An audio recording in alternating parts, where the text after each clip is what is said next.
Yo, yo, yo, what's up? Dude, you're fucking eating again. I'm always eating.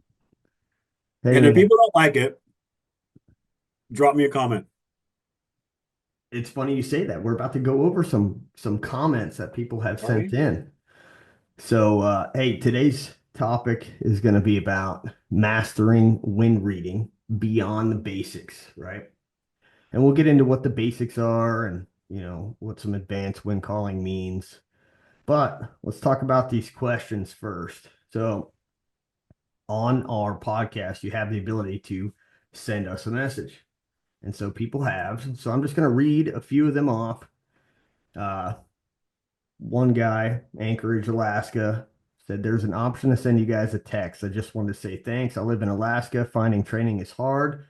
Uh, so, I mean, if you wanted to reply, Jeff, you want to say hi, dude I from will. Alaska? What I want to say is fly us out there. We will absolutely train you for as long as you need. Would it matter what kind of year or what time of year?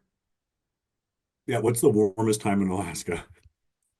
I would assume June 21st. All right, let's do June 21st. Like Let's see. prime fishing season would be great. Yeah, I don't know. I would have to look that up myself. Another, I mean, did you send this in yourself? It's from I, it's I from don't even know how Santa to do it. Ana. I don't even know how to do it. The last four digits of the phone number are 2557. No Love the idea. podcast. Oh my God. Jeff is epic. He is the literal goat. Don't forget your crown, Kings. Where's your crown at, dog? Damn, I left it. Son of a bitch. Here you go. No, that's the kind of comments I want to hear. All right. Well, this one's a good one for you. Don't spend too long on this, but just think about it. All right. What is the ideal caliber for shooting PRS matches and hunting whitetail deer? If you can only have one caliber, one rifle, and you wanted to go from competing to hunting whitetail deer, Jeff, what are you picking? 6.5 Creamer. 6.5 Creedmoor. I think I might still go with the 6 Creedmoor. I know a lot of people who still hunt whitetail deer with a 6 millimeter. No, I would tell you right now that my hunting rifle is a 6 Creedmoor. I'm specifically thinking whitetail, which are going to be typically Kansas whitetail, a little bit bigger. Um, and then I want a balance of like availability of hunting ammo, things like that. If I only had one, I'd probably go with 6.5. Yeah, Having said that, my PRS rifle, my hunting rifle is 6 Creedmoor. that's fair. Okay. All right. All right. One out of two questions. What's your thoughts on 5.56 gas guns for law enforcement? And two, if you were to pick a 6.5 for LE, thoughts on 16-inch barrels suppressed over longer barrels? So me personally, I'm a huge fan of like an 18-inch 6.5 Creedmoor suppressed. I think it's a fantastic platform for like a bolt gun.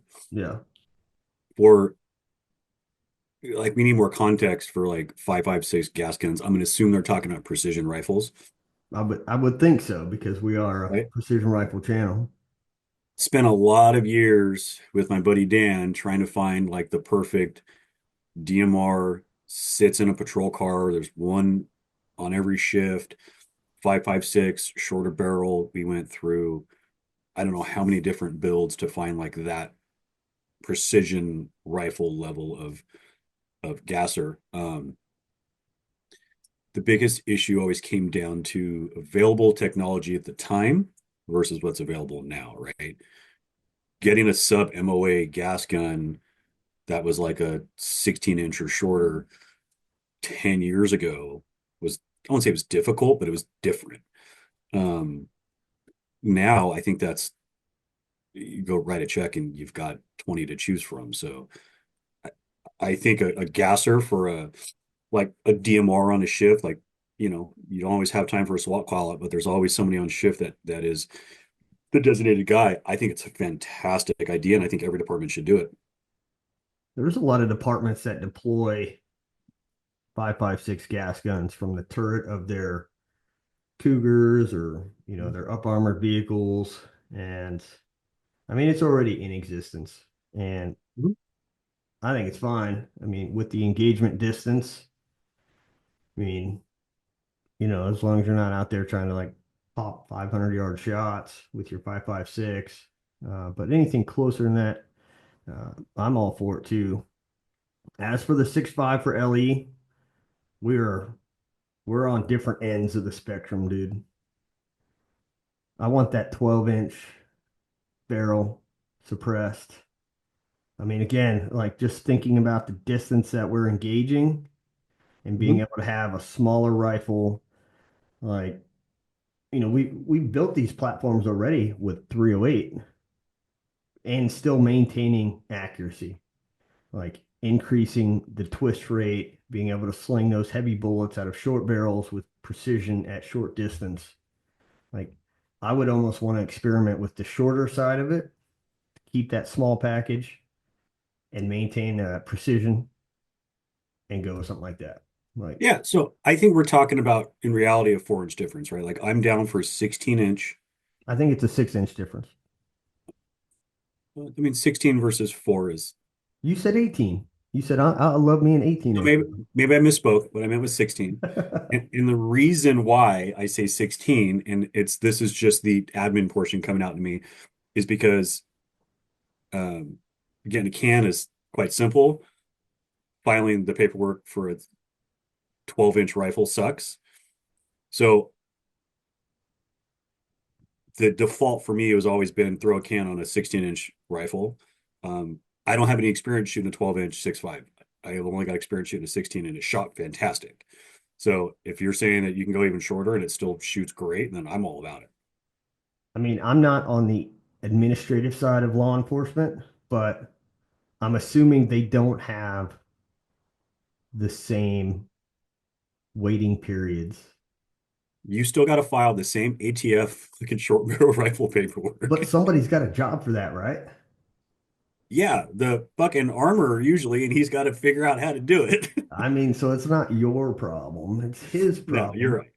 Yeah, correct. Uh, yeah, I mean, maybe on the civilian side, I'd be a little more like, yeah, do I want to file this paperwork? I think on the LE side, like suppressors are running rampant throughout departments now, you know. Yeah, we But when I was at department, we got suppressors on a uh, OSHA grant for hearing safety. okay. So that was sort of the way to get them paid for. And every single unit had a shotgun, a 40 mic, and a suppressed 14 and a half inch AR. Nice. Dude, I'm so tired of hearing the word OSHA or the acronym Okay. OSHA. I mean, for those of you who don't know, we're having with some of the military training that I'm part of, we utilize rooftops for multiple exercises. Now, it's not ideal to be on a rooftop in a real tactical scenario. Like that's probably the Especially last place I want to be, especially if it's sloped. especially if it's sloped. But for the training exercises, right? I want to put these guys on a rooftop because I can't really occupy any of the rooms inside these buildings because they're occupied. But it is what it is. So if we're doing a limited scale raid or if we're, doing one of our observation exercises where I have a team on the rooftop and I have a team, you know, 1,200 meters out and they're going to move through an urban environment trying to move undetected. And I got that team trying to observe for them. But either way, whatever it is, we're using these rooftops and, there's always got to be somebody that ruins it for the the group as a whole. And so some unit did some shit on a rooftop, fucked it up for the rest of us. And so now they're being super stringent with you got to be OSHA qualified to get on a roof. And I'm like, what? And they're like, yeah, you need to go through this training. I'm like, okay. So I go through the training and they're like, well, everybody's got to go through it. I'm like, it's not feasible for everybody to go through this 4 hour class just to learn how to be on a rooftop. Like, they're not here for that. There's got to be another way. There's got to be another way. So it's learning how to navigate this system to get these guys trained to be on rooftops that inherently, dude, I mean, it's a flat fucking building. It's flat and Yeah. it has a 18-inch lip all the way around the edge of the rooftop. I mean, unless they're doing something that they're not supposed to be doing, you're pretty goddamn safe on top of that roof. You know, that little 18-inch parapet wall is the reason I used to run a little green laser on my rifle. I'd overbore. One of the instructors here, one of the Marine instructors, he was like, we were talking about sniper stuff and like integrating snipers into his phase of the training. And I'm like, dude, I'm just trying to get every opportunity that we can to inject these guys into this exercise. And he's like, oh yeah, for sure. He's like, you know, I used to have a bad taste in my mouth for snipers. I'm like, tell me, please do share. And he's like, well, we were on top of this house in Afghanistan and we're about to take some shots. And the snipers took like 4 shots before they realized that they were shooting the fucking lip in front of them. And I'm like, oh, dude, I hope you never let them motherfuckers live that down.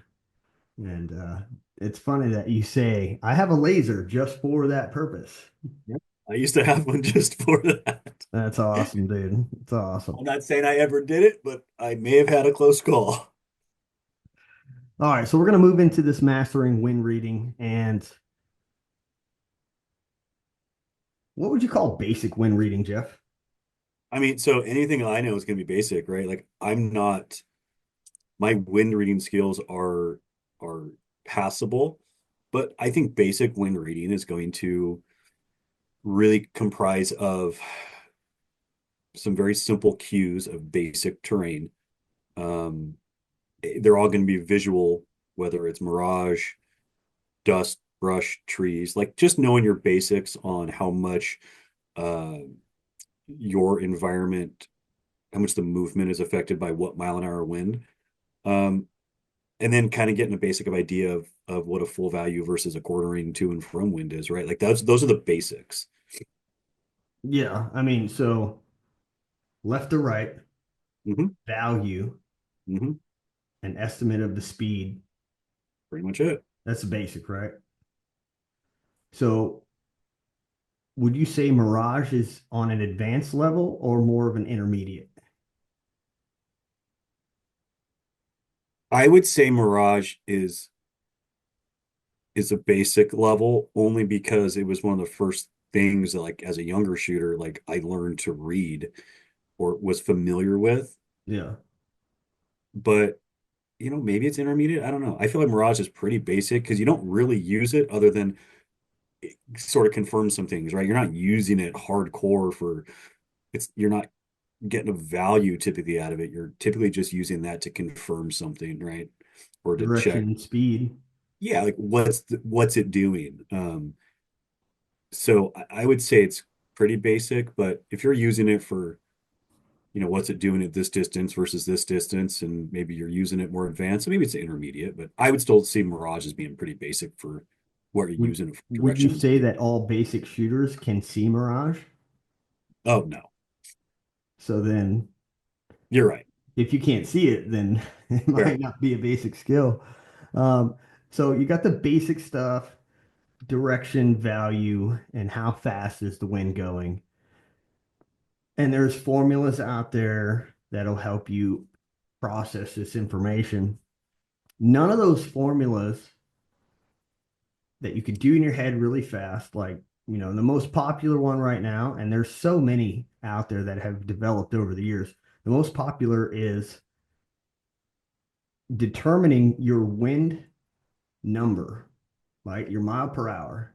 So Mhm. it's your wind gun number so that every distance that you could have a target, your your baseline wind correction is equal to the distance. When we're talking mils, if you're in minutes, there's a similar setup, but then your minute of angle correction baseline would be half your distance. And so now all you have to do is determine how fast the wind's going, what direction it's coming from, and your value, and you can go through this process, right? But when we talk about advanced wind reading techniques, none of the formulas account for some of these things, right? Because they're ultimately the advanced techniques are just helping you de determine a better understanding of what that value is or how fast that wind is going, right? Mhm. But then there's also kind of looking at the conditions that you're shooting in and how that affects your trajectory. What distance are you shooting? Because now you've got something that you talked about before we started recording, which is your spin drift. And so you've got other factors that take place, but you don't really ever account for those as just a basic shooter, right? Because you just get so overwhelmed with information. Yeah, for sure. Would you say a basic shooter or a basic wind reader, not accounting for any other factors, is the difference between accuracy and precision? Because we're talking about some Um, of these factors that, like let's say aerodynamic jump or spin drift. Each one of those, depending on the distance, right? But for the most part, you're looking at a tenth mil adjustment, one direction or the other, up, down, left, or right. So I mean, you're trying to hit this target center, and oh, look at that. You're at a far enough distance, and you've got enough aerodynamic jump that you are point 0.1 low and point 0.1 right. You still hit the target, but did you hit it where you're aiming? and I would also say that the inability to make that call fast enough also determines that, right? You Well, know, practice. yeah, but we're talking basic versus intermediate, right? Not necessarily even leaving out some of those things. You can leave out a few of those things and just not make the calls fast enough, and that would be the determining factor between accuracy and precision, right? Like environment, like it changes Changes by the second. rapidly. And when you think about what's the wind gun number for a 308, typically it's 4 miles an hour. So if you're shooting in a gusty day where it's like, hey, the wind is a consistent 8 miles an hour, but it's gusting up to 12, right? I mean, you think let's go with 900. 900-yard shot, the wind with that 8 mile an hour is a set deal, right? So let's call it 1.8. No spin drift, nothing. 1.8. Now, the wind gusts to 12. Now you're at 2.7.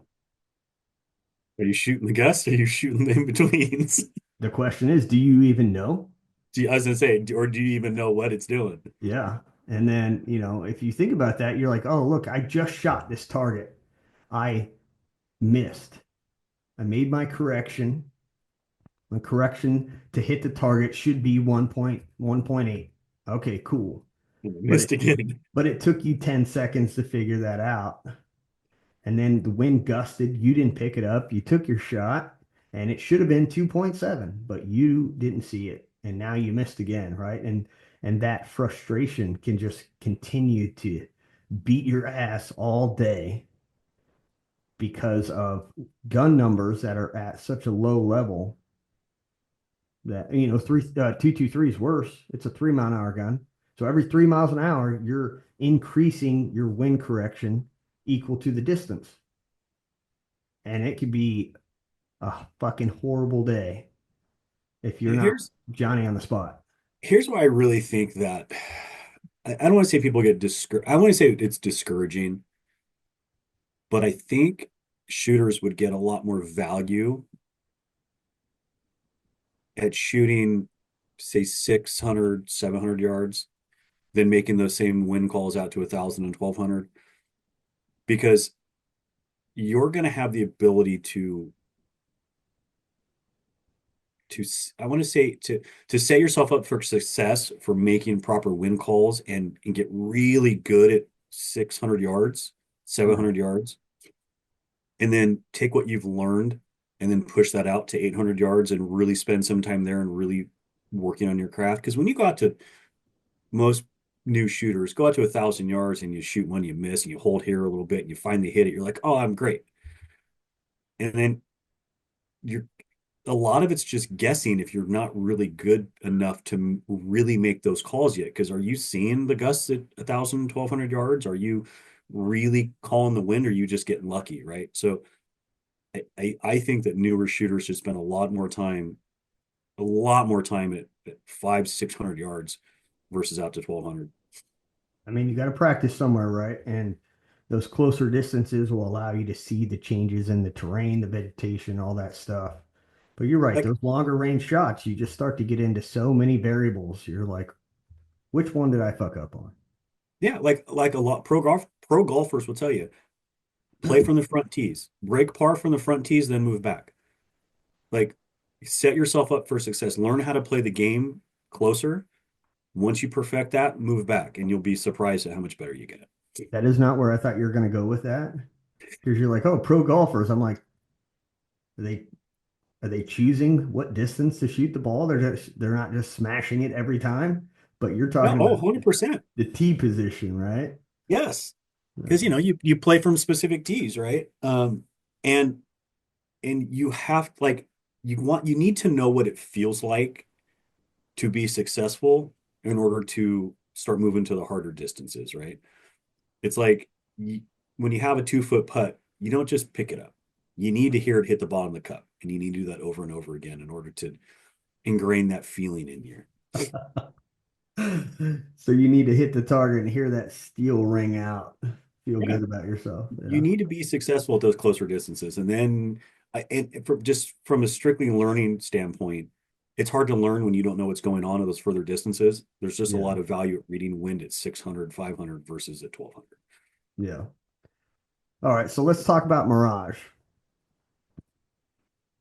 We've all seen the tables. And if you haven't seen the table, just Google Mirage pictures for precision rifle shooting. There'll be a little chart that pops up, and you've got like a boiling Mirage. You've got like a 10-degree Mirage. You got a You got 45. bacon that's laid over flat. Yeah, you got one that's laying flat, right? And a lot of the times, comparing what you see to that chart can be fucking challenging, right? Because the higher the mirage rises, the more it wants to lay over, so you really got to find that sweet spot about what angle is that mirage kind of laying at. I'm not a big fan of essentially, like, that's my last observation is what angle is the mirage laying down. Initially, I'm just using mirage to tell me or confirm what direction is it blowing. That's really what I want to know, right? I'm looking down range and I'm like, depending on where we are, like if you're at our facility and if you're in the right spot, you could be feeling a swirl. So you're feeling the wind hit you on the right side of the face, but if you look down range, the mirage is blowing left to right. And it's like, oh shit, okay. And So so that mirage at our facility in the desert at a specific elevation with a specific temperature, um, is that mirage going to act differently than one in, say, Louisville, Kentucky, when it's 102% humidity and it's 110 degrees outside at a totally different elevation? Like, does the mirage act a little different? I think we're dealing with heat waves and picking up the distortion. So as far as acting differently, no, but I think it'll definitely look a lot different. Yes, You know, because you you're going to shoot, have a different prism with it's going to it's going to act the same, but it's going to look different. yeah, yeah. And so I typically use Mirage to tell me or verify what the distance is doing. Do you think that temperature will generate different visual distortions?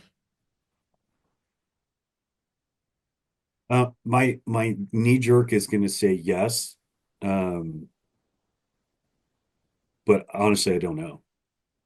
I 100% think it does, right? I mean, because Mirage does not always exist. Correct. If you're shooting on a 55-degree day and there's overcast and no sun shining on the area that you're engaging, there's probably zero mirage out there unless you're picking up mirage off your can. And that one right there, That'll fuck you up. that could be a whole different ball of wax, right? Make sure you're not observing the mirage coming off your can. And you're like, oh, I see it. The mirage is moving left to right. I'm like, that's your can, dude. So, I was out in South Dakota or Wyoming. I don't remember. I was on a prairie dog hunt, and you bring like 5 or 6 different rifles because you're shooting prairie dogs everywhere from 40 yards out to 600. Like they're yeah, all over. yeah, You got like 5 or 6 or 7 rifles, and you need to let them cool down in between. yeah, yeah, But what's yeah. happening is you start sending so many rounds, and this is years ago, all steel barrels, and technology was different. Um, Man, that Mirage starts playing hell on you, and you swear that it's coming from one direction, and it's just your fucking barrel, Oh, it's your just barrel, in front of right? you. But then again, like we talked about the environment a little bit, the content of Mirage, I think, depending on your position and what you're shooting over, right? Like we're out in the desert, we're up on our shooting platform, so we're, what are we, 25 feet up off Yeah, of the base level. probably. And when you look out, it's pretty clear up until you start picking and seeing mirage, right? And again, it's your environment, how humid is the air. But at our place, seeing mirage just out in the open can be challenging. You really have to look at things that will create a contrast with the background. Yes. Like, okay, I'm looking at 500 and you can see the target, right? And you're like, I don't know if I can pick up mirage off of the target.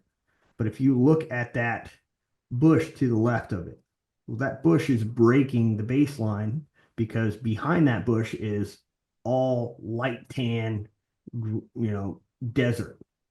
And so off that bush, you can see these heat waves moving.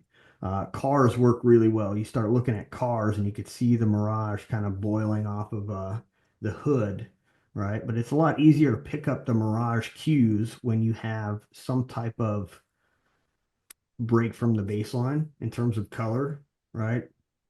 If you can't pick it up right off the bat, like we should be looking at mirage at multiple distances.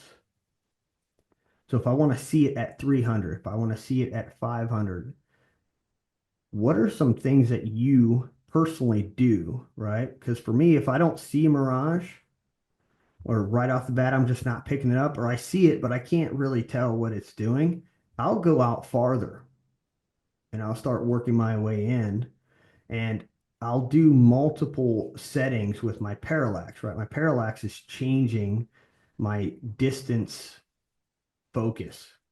And so I'll look at 1200. What do I see way the fuck out there? And I'll change my parallax and I'll see if I can pick up more or less distortion with the focus knob. And then I'll bring it in. Now I'm at 800 and I'm doing the same thing. And every one of these distances, if I have time, I'm adjusting parallax and the distance I'm looking at to give myself as much of a look at the distortion as possible. Yeah, I And mean then, that's all I do. I mess with my parallax a lot. I don't necessarily go too far out. It's not a habit of mine, I guess, but I do. I'll go within a range of distances and just play with my focus knob a ton to just try to change a visual cue to see if I can pick it up somewhere. yeah. Because that's real fast and real easy. How about terrain? So wind moves like water, right? Path of least resistance.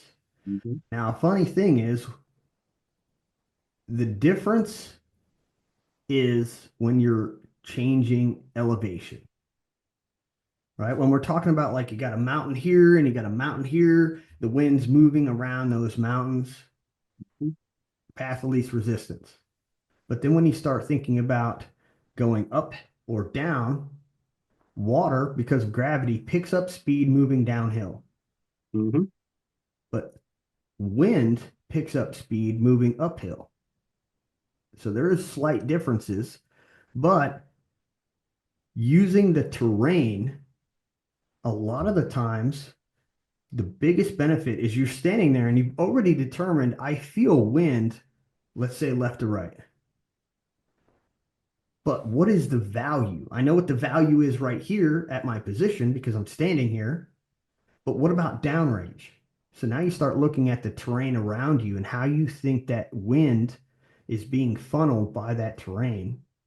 And now you can get a better idea of, okay, I think the wind is being forced in this direction because of these hills all around me. Like our place is a phenomenal example of that, right? Because let's say Yeah, it is. we're shooting on the long range pad and we're engaging all the known distance targets. If you got wind coming out of the left, we got a little valley off to the left over there, and the wind blowing left to right. It is full value across your position. If we have to change our direction of fire to shoot the mile target, our value is completely changed. Yep. Now, if the wind's coming out of the right, there is a dry lake bed down there. It's a uphill all the way to us, so the wind's picking up speed. But if we're shooting the known distance targets, we're at like almost a no value because of our direction of fire and where the wind's coming from until you get to the 1,000 yard target, 900, and the wind doesn't do what you think it's doing out there. Like you're picking up a lot of swirling problems, right? But you could shoot at 800, holding center. The wind's blowing right to left, and you're like, okay, is there even a quarter value out there? I don't know. Your spin drift at 800 is probably countering that slight value that you might have. Yep. So you hold center, boom, you tag that target. You're like, fuck yeah, you're feeling so good about yourself. And then 200 yards back, right there, 1,000 yard, 2 MOA square. And you're like, okay, well, I mean, center worked for the 800, go center for the 1,000. There you are, fucking half a mil off the left edge. You're like, what just happened? Yep. And there's some terrain out there that causes that wind to change. And that 200 yard distance between 8 and 1,000, you're getting some push. And people always ask, like, well, what's more important? Wind at the shooter, wind in the middle, or wind out at the target? And it's not that simple.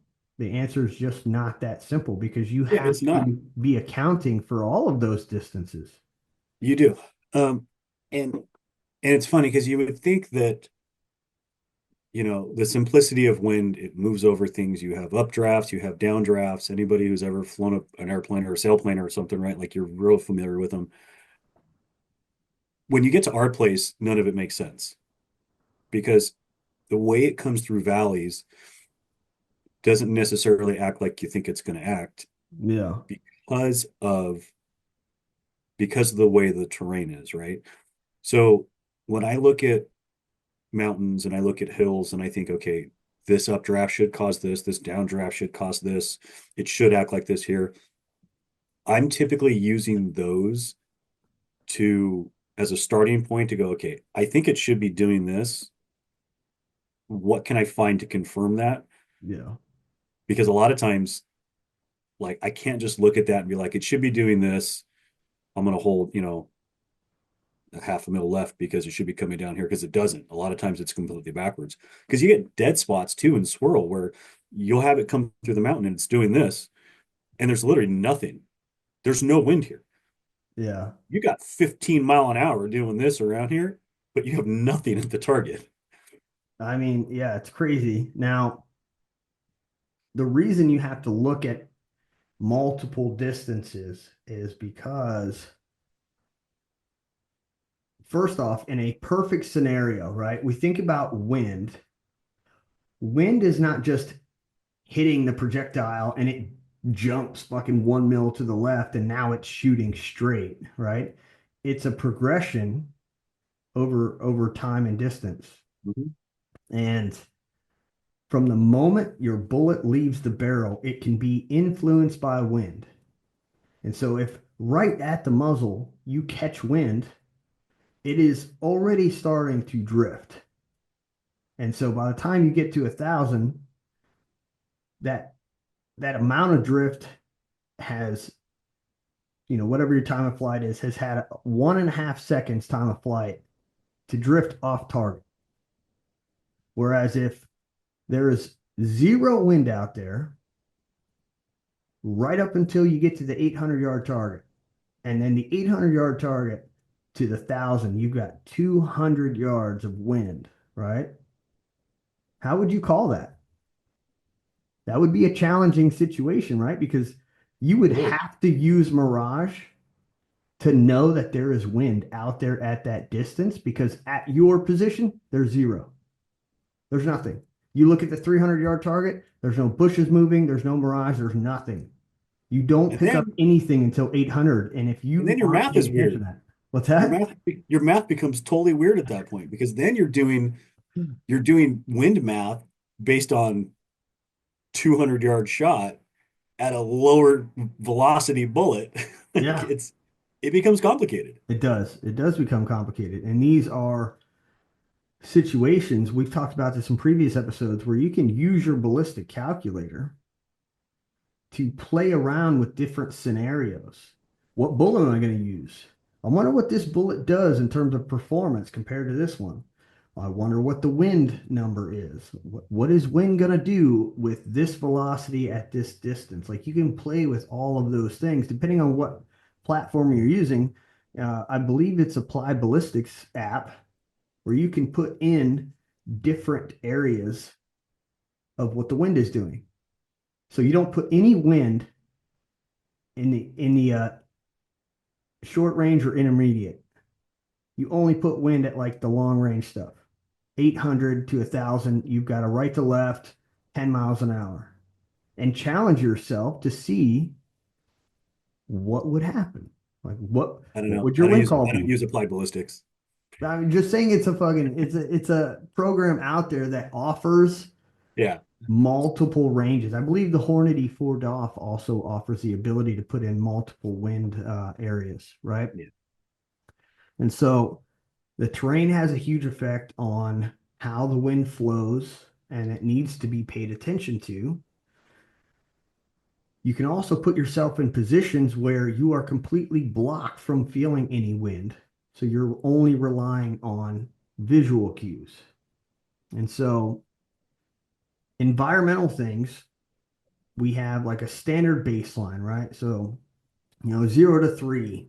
And this is like a military reference. 0 to 3 is barely felt on the face. The 3 to 5 is lightly felt on the face. What the fuck's the difference? Yeah. Fairly and lightly. Yeah, I mean, right? So like you're in on a personal level, you're having to distinguish, well, what is barely and what is lightly. Are there other cues that you could associate with a 5 mile an hour wind, right? Well, what starts to happen around 5 miles an hour? The next step in that fucking progression is Tree leaves are in You constant start to motion. rustle. Yeah. Okay, great.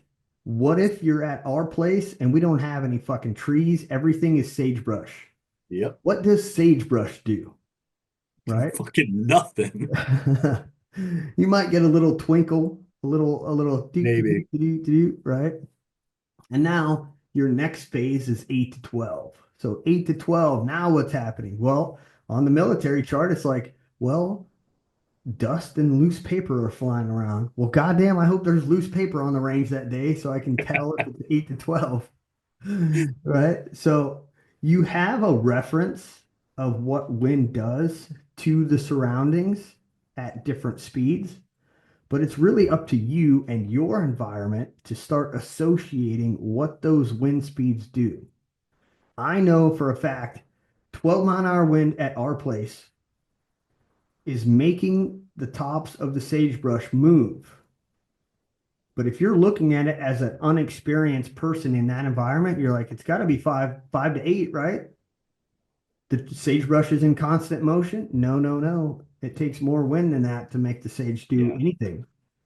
So you got to have your own cues. And the challenging part, especially about the desert, is the 12 mile an hour is going to look damn near the same as 18 mile an hour in terms of like what the sage is doing.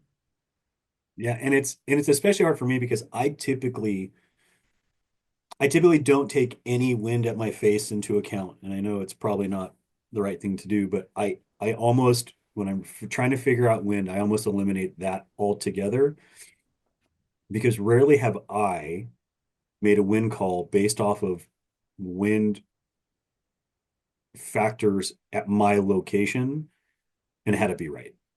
So I will typically try to read as much wind downrange in different spots and almost if it doesn't agree with what I have in my face, then it just doesn't agree. True. I mean, I don't think I have solely relied on what's the wind doing at my position for a wind call in a long time because I've built that. Okay, here's what I feel. What do I see? Right. Yeah. And it just takes practice. It takes understanding of the process, right? Another part of environmental cues is animal behavior. Jeff, what do the coyotes do when the wind is blowing left or right? Fucking lay down and they don't do shit.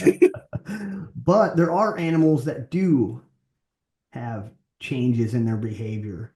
Yeah. One of them is birds. Yeah. And birds, you can look, right? If you got birds in your area, if one direction they're flying extremely fast and the other direction they cannot move, they're just kind of suspended in air. You got an indicator right there that there is a wind drift or a draft pushing, and that bird is sustained in air because it's fighting against that wind, right? Yeah. And I like at our place because we'll get those little birds that pop up and they'll kind of pop straight up and then fly that way really fast and then kind of work their way back slow. And they kind of just do this. Oh, dude, yeah. And like So it's those are great indicators of direction for sure. 100%, 100%. And then I have used this not really at our place because in our place we're in a mountainous desert environment. We've got all these large mountains, small hills. The wind is moving through the terrain like a snake.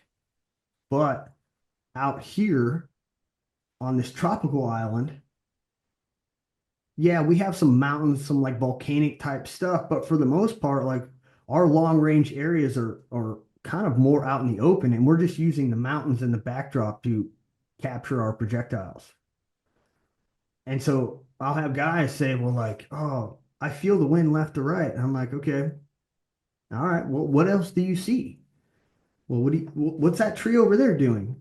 We need to gather intel for how fast the wind's blowing and verify that the distance, or sorry, the direction is what you think it is, right?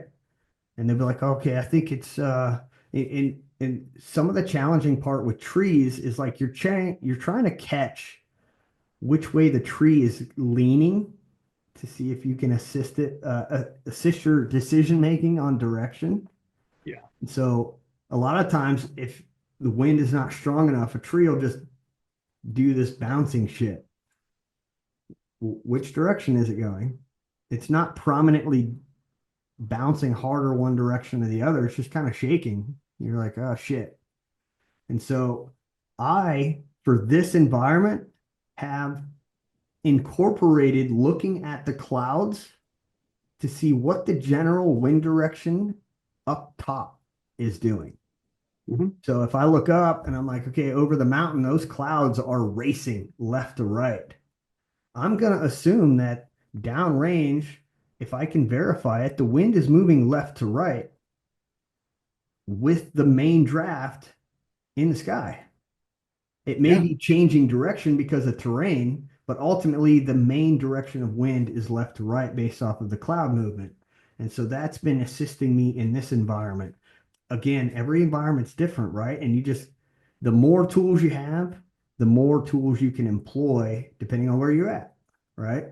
Yeah. So, It's funny you say that because that's probably one of the most common things that I do. And again, not a second golf reference, but um, a lot of golfers will just feel what the wind's doing where they're at, right? yeah, Not knowing they're between two trees. And um, all the time I say, just look up and look at the clouds. Like that's what you need to worry about because what you're feeling here isn't necessarily what's going on over there. Like you'll have a dead flat flag. You'll feel a left to right here. You need to look up and see which way the wind's actually moving. yeah, Uh, and it's you're always going to have a prominent wind direction no matter what you're feeling, right? yeah. And clouds will tell the story. They'll definitely assist you with painting that picture. So now we discuss varying conditions, and we discussed it a little bit where we're talking about like an 8 mile an hour wind gusting up to 12.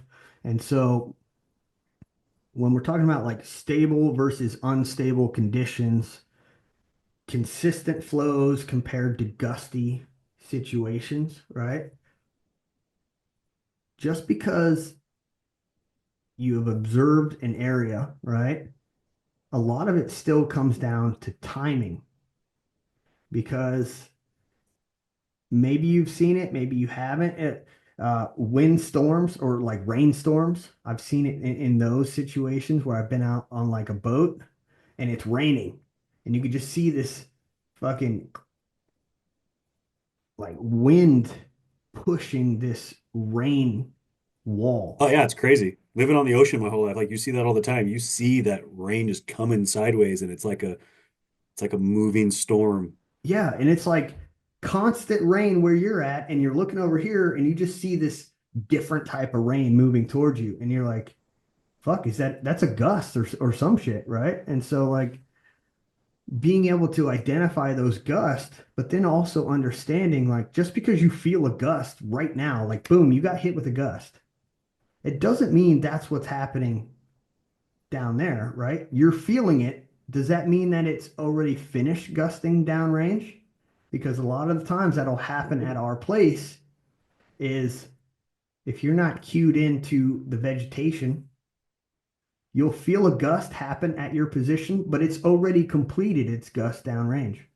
Yeah, and we talk about like timing. I think you told a story one time of you shooting an ELR match, and I don't know, maybe it was with Ray or somebody, and we had talked about you take the shot, you wait, you make the correction, you do all this stuff, and then you shoot again. You have all this time, and your tactic was to take the shot and immediately follow up. Don't wait, right? Same conditions, shoot it right away, Yeah.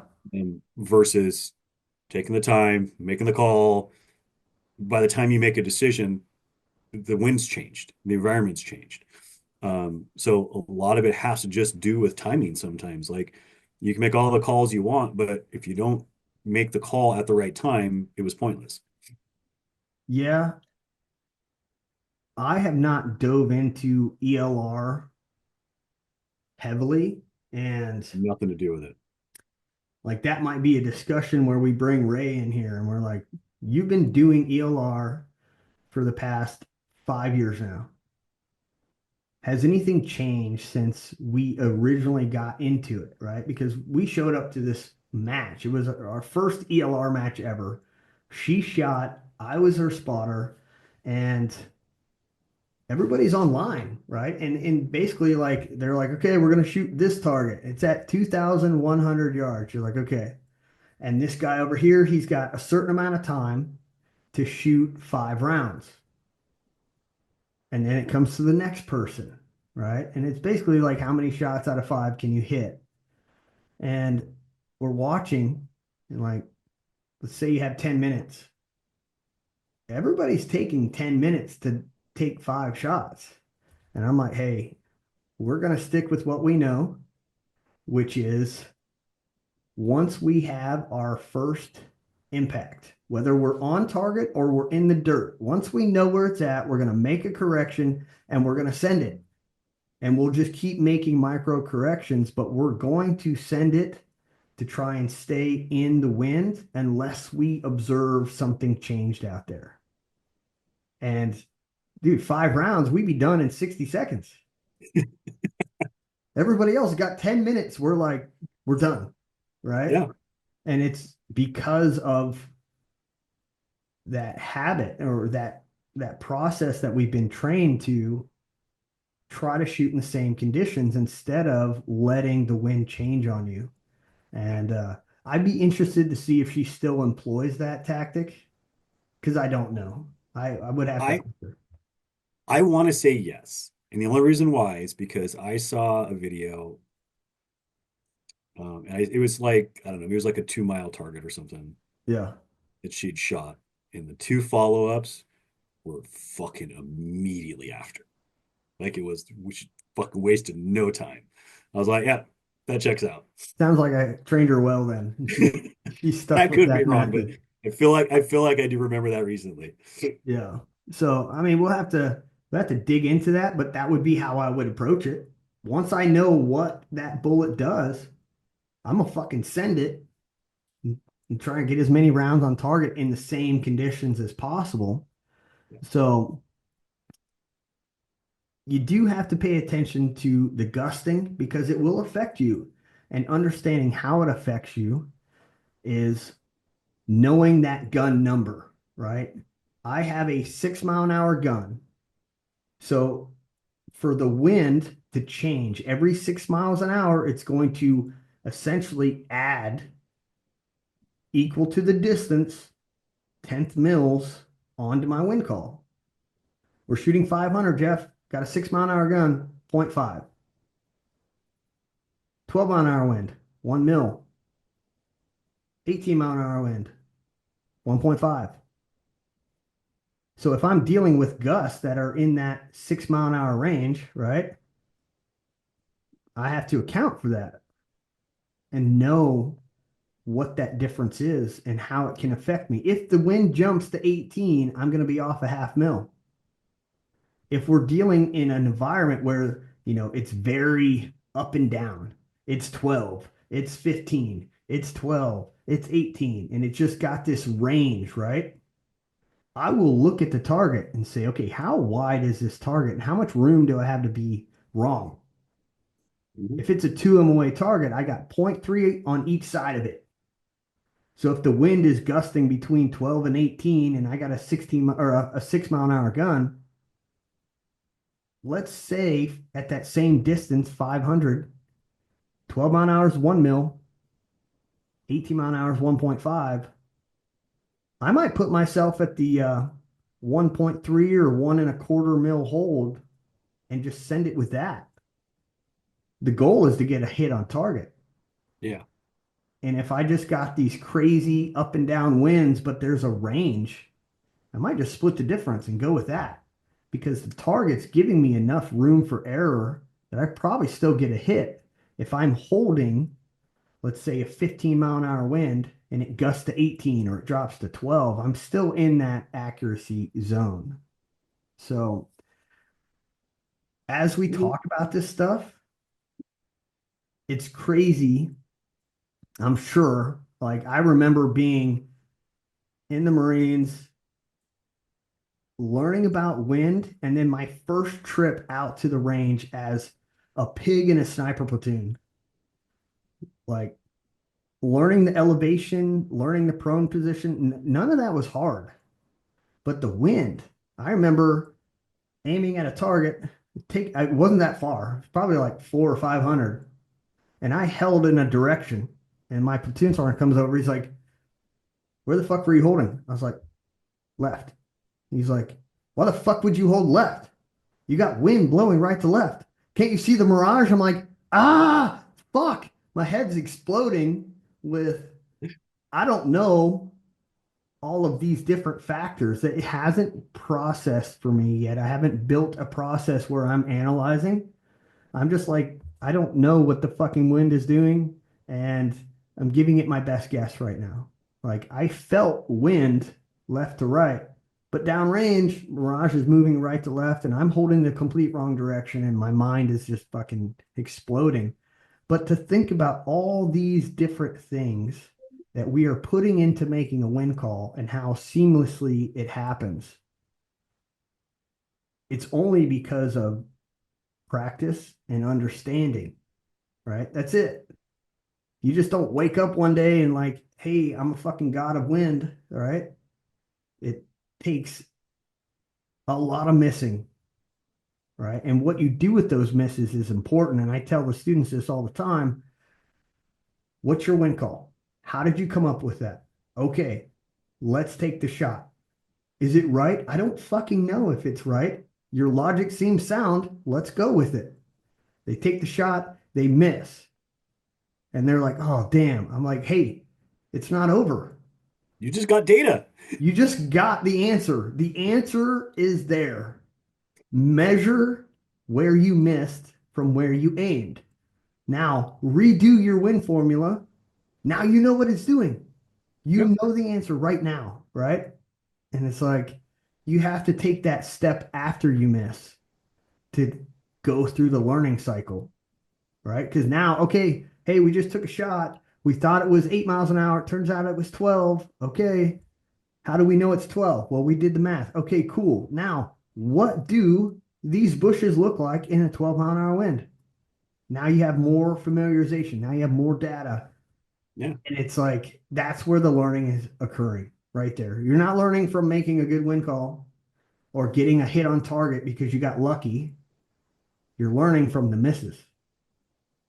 Every wind call is a guess. Yeah. My opinion. I agree, right? Every win call is a guess. And it's Yeah. like if you have 10 targets, you should only need 11 bullets, right? Like you need to miss that first one, make your correction, and you have all the data you need for everything else. But beyond that second round, that first one's just a guess. And you hope it's right, Yeah. but it's still just a guess. I agree. It is. It's always a guess. And you're hoping that you've accumulated enough information to give yourself the best chance to hit that target. And that's where wind bracketing comes in.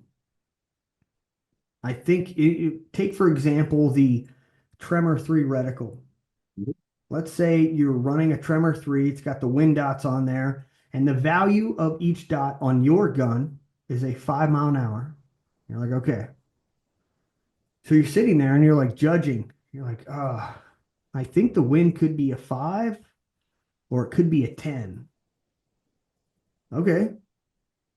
And so Can I? a lot of the times I'll look at one of my military students. I'll be like, "How many wind dots can you fit on that target?" That's right. Can I They'll bracket it? look, they'll be like, "I could fit 3." I'm like, "It sounds like as long as you make a fucking wind call, you're going to hit the target and you're going to get the answer that you were looking for. You just got to make a wind call. You can't hold center because you're going to miss.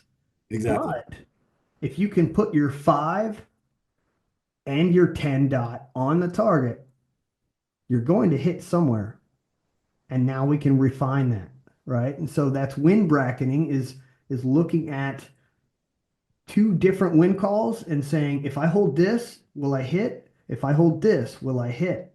And if the answer is yes, I think you know what you need to do at that point, right? It's just Yeah, simple and that bracketing. also gets us into technology. Like what reticle do you use? I use Like the let's 859. and I use a Tremor 3, right? Using what is available. Like don't just have those because oh, I like that reticle, it looks cool. Like use it for what it is. And if you're not using it, get a different fucking reticle that you'll use. But if you're not using the reticle, just get a crosshair and dial, because you can do so much with wind with those reticles. Yeah, I mean, I like the H59 because I like the point two uh, mill brackets. I don't use the wind dots on a Tremor 3 unless I'm specifically holding everything because those dots don't mean shit if you start dialing. Correct. And so for me, I like the 59 because I do a lot of the wind calculations in my head. But military side, all of our scopes are Tremor 3. And so when I'm running a drill or I'm demoing something, I'm always just hold over. How many dots can I fit on that target? Right. But it's so easy to get lazy with the dots. Mhm. There's no math involved outside of Good. my dots are 4 miles an hour and I've got a 12-mile-an-hour wind out there. I'm going to hold three dots Yeah. and you send it. Fucking good. But it's when you come back to using a regular reticle, Yeah, fair. you gotta, oh fuck, I gotta do math all Yeah. over And again. I have a habit of, I rarely dial wind. Rarely do I dial. I hold a lot of wind, and that's just my, it's what I've always done. So it kind of just is bled into, it's still a current habit. I'll dial if I need to, but for the most part, I will hold wind. That's Um, all I do is hold wind, except if we like competitive wise, if we have a moving target, or that's different. even tactically, if we have wind out there and I have a general idea where the target's going to be moving, Yeah. I will dial wind. So no matter what direction that target decides to go, the wind or the moving hold is the same. That's the only time I'll And dial. yeah, and if you're in a situation where you are multiple engagements, movers, what you're doing is in this environment and you're going to be here, then just dial your wind because you have your constant for sure. Yeah. So some other factors that you can kind of throw into air conditions, right, is aerodynamic jump or lift, right? Mhm. We call it lift, but depending on the direction that the wind is moving, it can decrease your trajectory or increase, right? And it's all relative to the spin of the projectile. Which And is so typically right. typically it's a right hand twist, right? So your bullet's leaving, it's spinning, and I like to look at it as is the bullet spinning into the wind? If it is, it's climbing. And if it's spinning with the wind, it's falling, right? Essentially like going downstairs or going upstairs. And so, have you looked at the math in terms of what this aerodynamic jump will do to you in wind conditions? Like, So I was going to bring that up. So that's one of those things that, and I don't know if the formulation is similar to the Magnus effect, right? Of why it does that, but it's one of those things where I have to imagine barrel twists matter. I have to imagine that speed of the projectile matters. And it's one of those situations where I will tell you I use my app, because trying to figure that out on top of everything else, other than some rough calculations, like I'm just not here for it. so when you say, like, I don't disagree with you. If I have the ability to use my ballistic app to engage a target, I absolutely will. But you can't just plug the distance in and say, what's my dope? You Yeah, have yeah, to for tell sure. the calculator what the wind is doing. Correct. And that's what I'm saying. Correct. Like it matters. So that's why I like the app, because I can tell it, hey, it's coming from the left. I mean, I literally just point the phone, right? Like it's geoballistics is so easy. Yeah, no, And for it does sure. the calculations for you. Now, um, how much aerodynamic lift versus the the push down, or the how much it takes away from it. Like, I don't know what the actual math is.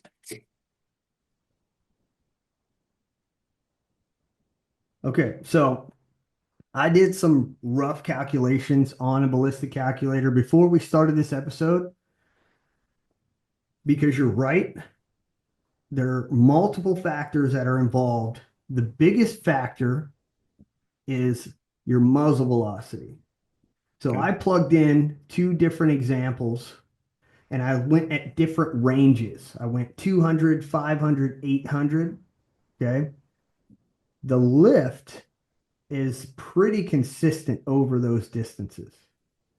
If you're shooting 800, you're shooting 200, you're going to start experiencing lift anywhere between 3 and 5 miles an hour, 1/10 of a mil. Okay. After that, you have a little bit of a spread, right? So you got the initial lift, which could, let's call it 3 miles an hour. If your 140 grain bullet out of a 6.5 Creedmoor is moving 2,800 feet per second, you're gaining or losing a 10th mil of elevation for every 10 mile per hour after that. Okay. If your bullet's moving at 2,500 feet per second, you got that initial lift between 3 and 5 miles an hour. And then it's every 7 mile per hour after that that you're getting or losing a 10th mil. Hmm.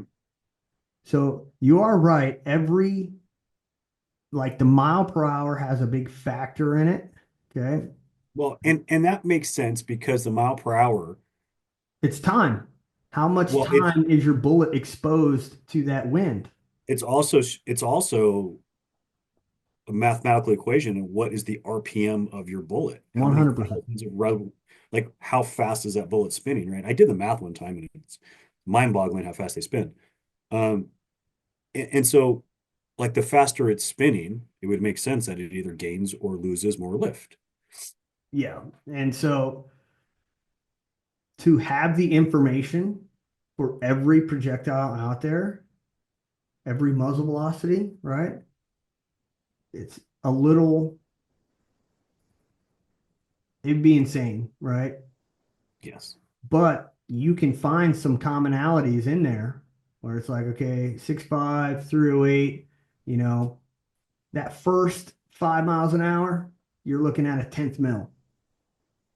That next area, right? Let's call it 5 to 15. You're going to get your next 10th mil somewhere in that range. Yeah. And so you can kind of play the approximation game, right? Because we are dealing with 10th mils, right? Um, but you get enough wind, you shooting in a 21-mile-an-hour wind, now you're hanging out in that 0.3 mil range. You're at 1 minute of angle, lift or drop, depending on Yeah. which direction the wind is going, right? And so it's important to understand that these things can happen to you, especially when you're trying to true your rifle. And I see this happen so many times, right? Truing your rifle is you've zeroed and now you're going to shoot at a target 10% inside of your transonic beginning. So let's say transonic starts at 800. We're going to true at 720, somewhere around there. But we've got left to right wind. Well, what does left to right wind do on a right spinning bullet? It drops the Pushes it down. elevation. So you shoot at 720 and you could have chronographed. You could have used a chrono and got your muzzle velocity. You plug it into your calculator, but you didn't tell your calculator what the wind is doing. You shoot and you're low. You bring it up, shoot, still low, bring it up. Finally, you shoot, you hit, and you're like, damn, I was 0.3 low. So you tell your calculator you're 0.3 low. Here's what I actually hit with. And it says, here's your real muzzle velocity. But is that right? No, Exactly. it's not right because you didn't factor in what the wind is causing your bullet to do on an elevation scale. And And that's one of the old, and that was one of the old issues I had with, and again, I haven't used applied ballistics in probably 15 years. But to true your muzzle velocity or to true your rifle, you would simply do that. You'd go up and you'd shoot it and you'd find out where it was that it actually impacted, and you'd go and you'd change your muzzle velocity, right? You're Yeah. not taking anything else into consideration. And then, but that's not really what it is. You had a left to right wind, or I had a right to left wind that day. So it's not that that data doesn't work necessarily, but let's say now you're shooting a different day, different environment, different wind, different density, altitude. Like now your math just doesn't work and your rifle's not zeroed. I mean, when you ultimately look at it, I'm not saying that chronographs are 100% right. There's a margin of error in there, but 9 times out of 10, it's pretty goddamn close, right? There's Yeah, for other sure. factors at play here. Like, do you have wind? Did you account for aerodynamic jump or lift or drop? Is your BC actually what the manufacturer put on the box? Because your barrel can stretch, squeeze, and change that shape of that projectile. I had this happen to me. I would chronograph my 6 millimeter, and essentially it was giving me a speed. But then when I would shoot 1,200 meters, 1,200 yards, I'm not hitting the target with what the calculator's saying. And I've got wind, I've got everything programmed in there. And then I had my rifle tested by Applied Ballistics. And they're like, hey, here's what your BC is. And I'm like, well, that's way fucking different than what the manufacturer said. So your BC could also need adjusting. Correct. I ran across a situation, this was years ago with my 22 250, where I was pushing these little 40 grain bullets like at ungodly speeds. And inside of 400 yards, my numbers are great. I get outside to 500 yards with a little 40 grain, so no wind. Um, as it turns out, it wasn't that my chrono numbers are wrong. It was that my rifle was deforming them so much that my BC was completely not even close. And that was evidence because they would sometimes just explode. They would just Yeah, pull apart midair. I've seen that as well. The culprit, the only bullet I've seen it happen with was a 6.5 Barnes bullet. We were at a competition in Utah, and this guy in my squad, he would shoot, and I'm be spotting, and you could just see like a poof mid range, and then it'd be a miss. And he's like, I don't know what the fuck's happening. I was like, I think your shit's exploding in flight, dog. And it's like that was some wild shit. So I have the formula pulled up for you to determine your RPMs. And you talked about like RPMs could be relative to aerodynamic jump, right? I still think a majority of it's time related, but if you want to know what your bullet rotation per minute is coming out of that gun, you're going to take your muzzle velocity in feet per second, and you're going to multiply by 12, Mhm. and you're going to divide by your barrel twist. Correct. So whatever your uh, inches is, not your rotations. Don't divide by 1 and 8, right? Divide by 8, whatever your rotation, your rotation per inches is. Then multiply by 60. And so I did the math, took a screenshot because the two rifles that I did essentially a comparison on for RPMs was the 2,800 feet per second 6.5 Mhm. and the 2,500 feet per second. What do you think? Just throw out a number. You're probably going to be wrong, but you might be pretty close. What do you think that 2,800 muzzle velocity RPM is? 17,000. You're way wrong. 252,000 Okay, I knew it was a big number. for the 2,500 feet per second RPM. 225,000 RPMs. It's fucking nuts. It's a lot. It's moving. So again, that formula, if you wanted to calculate yours, um, muzzle velocity, feet per second, times 12 divided by your rate twist, your twist rate, times 60 gives you your RPMs. So it's a lot, dude, right? And It's a lot. when you think about it in terms of RPMs, lower muzzle velocity means lower RPMs. Mhm. But why are But it's we also getting more lift over so over again, a shorter amount of wind? here's what'll really fuck with your brain. If I shoot that bullet out of the same rifle, same twist, same everything, if I shoot it at 2,200 feet per second or 2,800 feet per second, the amount of times it rotates from the exit of my barrel to the impact of the barrel is exactly the same. I didn't, I couldn't even process what the fuck you just said.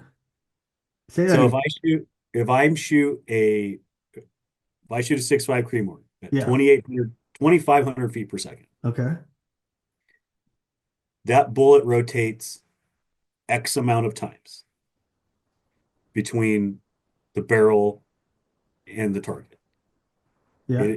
It rotates however many times it rotates. Okay. If I shoot that bullet slower, it's still going to rotate the same amount of times between the barrel and the target. Is that It's just true? getting mathematically it would make sense. If I'm shooting a 1 in 7 and I shoot it at 2,800 or 2,500, it's still going 1 in 7.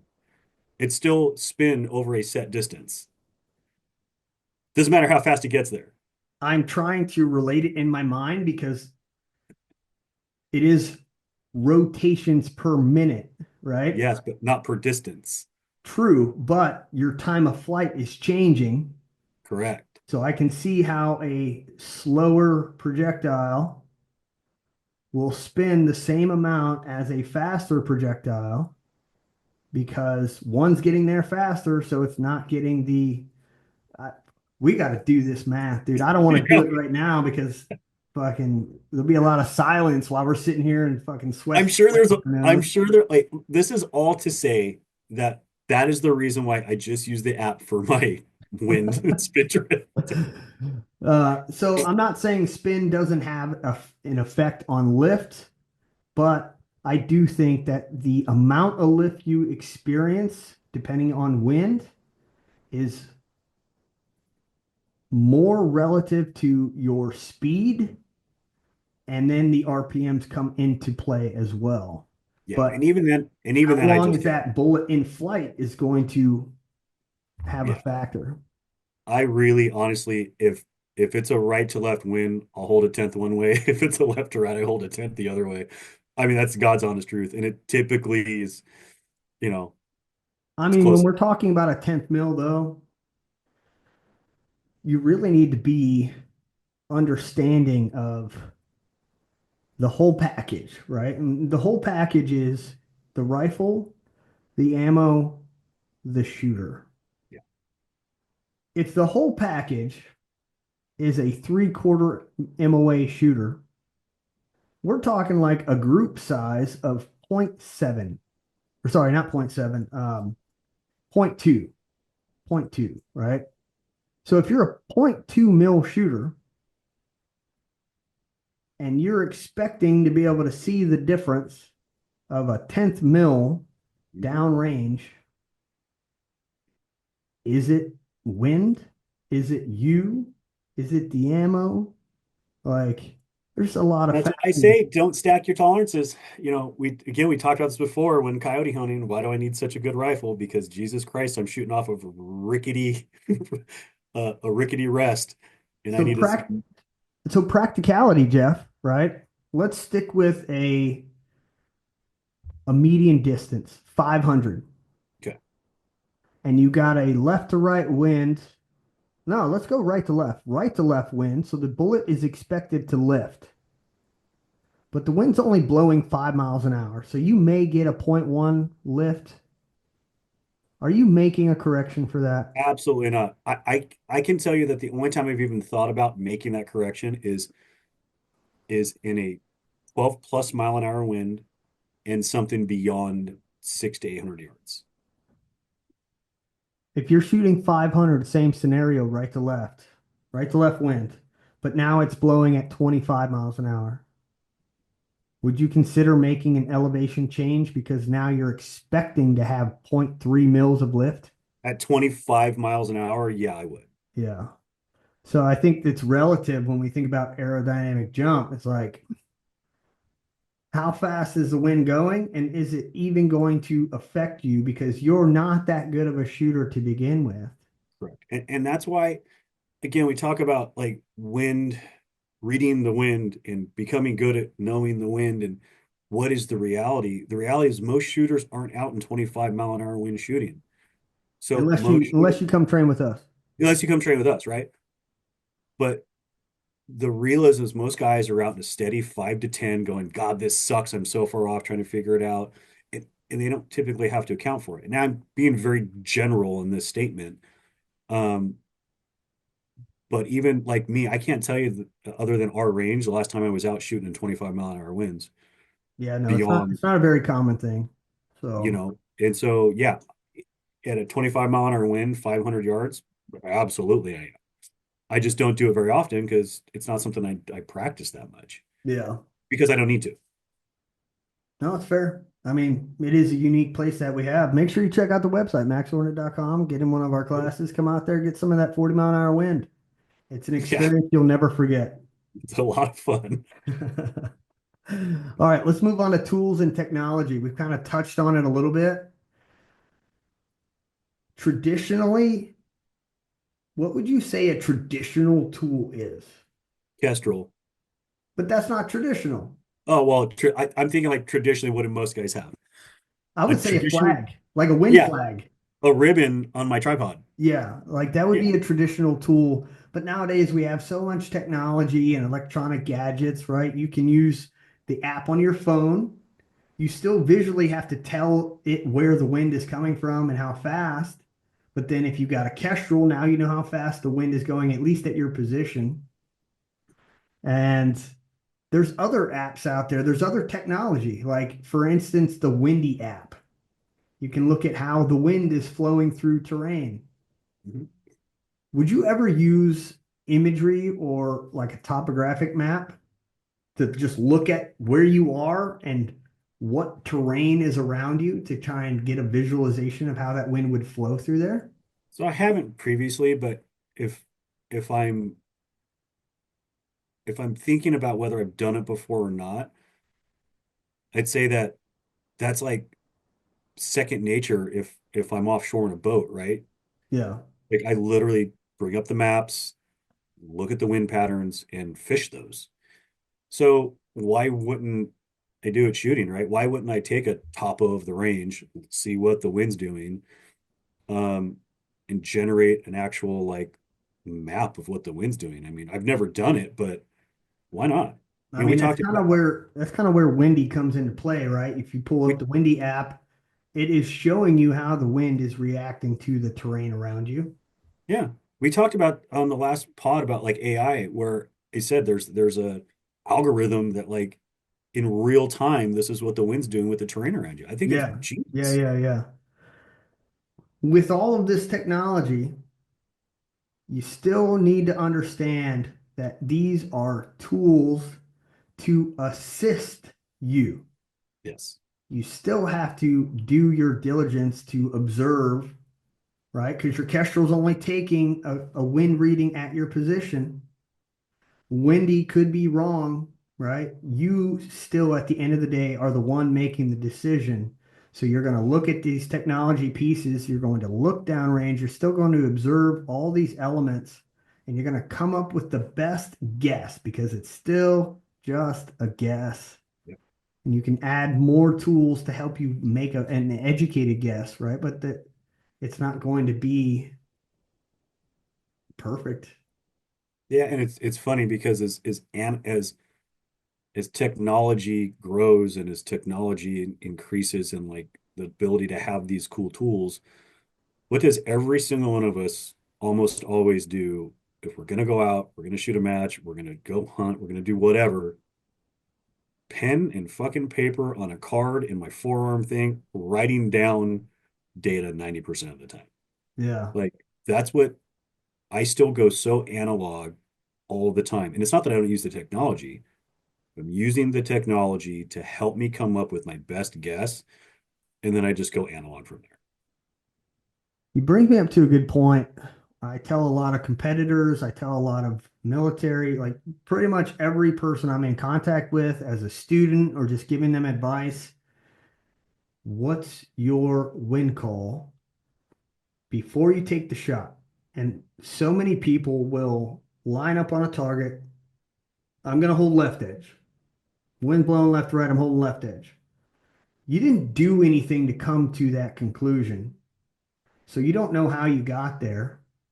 So even after you take the shot and you miss and then you correct and you get a hit, you didn't start with anything. So your ability to reverse engineer the results is just become a little more challenging. You got to know why you're starting with that wind call, and it should give you a mile per hour, right? That's what we're ultimately wanting to go with is how fast is the wind moving in mile per hour so that you can continuously upgrade every target, every distance that you shoot. What's that wind doing, right? How's the value on this target, right? You're every time you send a round down range, you are gathering a visual depiction of what the wind is doing at that place. You could have a full value wind at 200, but then at 700, it's only a half value. But you wouldn't know that unless you are actually collecting data throughout the range and developing that full scale picture. Yeah, that's what I was going to say was when I'm collecting data, like I almost don't even care. I mean, I take it into account, but part of me doesn't even care what the value of the wind is. I just want to know what the felt affected wind is. And if it's acting like a 5 mile an hour wind, fine. I don't care if it's 25 miles an hour and it's only a freaking half value or whatever, right? If it's treating me like 5 mile an hour, that's the number I go with. Yeah. And then I'll get more data once I get to 500 yards or 600 yards, and maybe the value changes, but the felt wind value is all I care about. Um, as far as like, numbers go, right? So you just come up with something. Just come up with a number. What do you think it is? 5 or 10? Do the math, be wrong. Yeah. Cool, you have a starting point. That's what it's about, having a starting point. Like here's a perfect example when me and you shot last time and I knew what the wind was. I had it in my head and I was like, oh God, it feels like too much. And I fucking completely missed it, what, 300 yards? Because Yeah. I just didn't trust my number. Instead of just going, this is my number, just shoot it. I was just like, just hold a little less because I just don't trust it, right? So that's a perfect example of just pick a number, stick with it, and make the correction. And because I didn't stick with it, I couldn't make the correction. Speaking of our last session at the range, where is that amazing video We're sitting of our competition amongst ourselves shooting right here. 3, 5, and 7? Uh-huh. You mean me missing every target that I shot at? All right. So if you guys don't know, you have the ability to message us. If you look at the description of the podcast, there'll be a little tab there. It says text us, shoot us a message. Tap that button, shoot us any questions, give us any feedback, any comments. We'd love to hear from you guys. We'll try to read it on the next show. Jeff, any key takeaways? Your final thoughts on we have all of this knowledge for wind,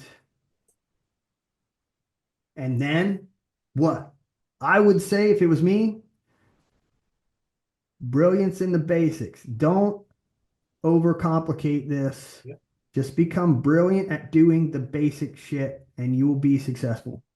I agree. And I would leave with make a decision and stick with it and make your correction after, whatever that is. Have confidence in your first thought, right? There's too many times I should have stuck with what I was thinking in the first place, Yeah. right? So, all right, cool, cool, cool. Well, we encourage you guys to practice, refine your skills, keep getting out there. If you got questions, you need some assistance, we're always open. You can shoot us an email, jump on the website, drop us a comment. Always down to help. That's what we're here for. Closing, appreciate you guys listening. Don't forget to check out our Patreon account. Jeff, we got some pretty cool things in the works, man, for 2025. I'm excited Uh, about it. we have some online training. We have some integration with some dry firing tools that are really quite different from anything else out there on the market. From laser hit, right? I'm allowed to tell people where it's from now. Um, but getting our targets, getting our training curriculum, some of our stuff uploaded to their app so that you can execute these drills. It's pretty fucking amazing. It is. I've been messing with mine, and it's a lot of fun. Dude, I got these military dudes hooked on this shit. Like every day they're like, "Dollar, can we borrow your stuff? Can I get your iPad?" I'm like, "Jesus fuck." Yeah, I'm I think like, it's mostly cool because it doesn't exist in the wild yet. So I've got like what, one of three that exist. Yeah, yep. And you know, we are, I wanted to drop this out there because in the next week or two we're gonna have a four-person podcast Hmm. introducing a new podcast for 2025 called Tactical Advantage. And what do you think the dynamic between those two is going to be? Um, I'm I don't want to say I'm slightly worried, but it's gonna be interesting. You know what I thought the funniest thing was is like, One of them's more filtered than the other. oh, that's 100% true. But when we were initially tossing this idea around, you know, number one was like, can you give us topics that you want us to talk about? And I'm like, sure. So I jam up 52 topics, and he's like, I thought we were gonna just be able to bullshit and talk about whatever we want. I'm like, Yeah, you are. It's your show. Do whatever the fuck you want. Like, I'm here for it. I'm just giving you ideas on what you guys can talk about, but yeah. fucking I think it'd be really modify that cool. shit.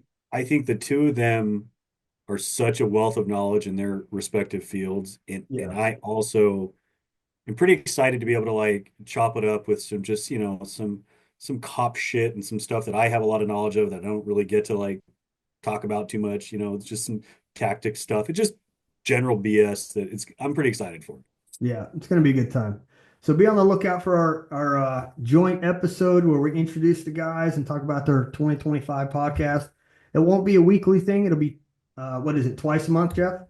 Yeah, I think so. They I think got that's a good schedule. Yeah, it's a good schedule. They got pretty busy careers, so just getting them on the show and having them execute their own show, I think you guys will enjoy it. So until next time, appreciate you guys. Jeff, always a pleasure having you here, taking fucking time out of your day, dude.